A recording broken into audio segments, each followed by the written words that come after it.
రెండు గర్భసంచులు ఉంటాయి కొంతమందికి. సో రెండు గర్భసంచులు అంటే యుట్రైన్ డైడెల్సిస్ అంటారు.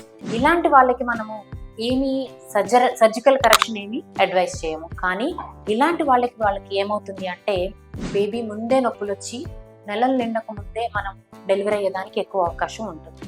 అంతేకాని ప్రెగ్నెన్సీ రాకపోవడానికి యూట్రైన్ డైడెల్సిస్ ఏమి అడ్డుకోవడం కానీ అలాంటివి ఏమి జరగవు. మాల్ ప్రెజెంటేషన్స్ అంటే ఎదురుకాళ్ళతో ఉండడం కానీ, ప్లసెంటా దారిలో ఉండడం కానీ, తొందరగా నొప్పులు రావడం కానీ, ఇలాంటి వాటికి యూట్రైన్ డైడెల్సిస్ కాజ్ చేసేదానికి ఎక్కువ అవకాశం ఉంటుంది. ఇవి రెండు అయిపోయిన తర్వాత ఈ రెండింటి మధ్య ఇంటరాక్షన్ అంటే బేబీని మనము గర్భసంచిలో కూర్చోపెట్టినప్పుడు గర్భసంచి దాన్ని పట్టుకోవాలి.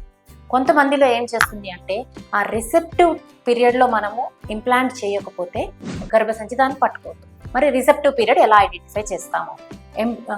ఎరా అనే ఒక టెస్ట్ ఉంటుంది. అంటే ఎండోమెట్రియల్ రిసెప్టివ్ ఎస్సే అంటే గర్భసంచిలో ఎలా అయితే కూర్చోపెట్టుకునే సైకిల్ మనం చేస్తామో అలాంటిదే మనము సిమిలర్గా మిమిక్ చేసి గర్భసంచిలో మనం ఎప్పుడు కూర్చోబెట్టాలనుకుంటున్నామో ఆ టైంలో మనము ఒక చిన్న ముక్క తీసి ల్యాబ్కి పంపిస్తాం.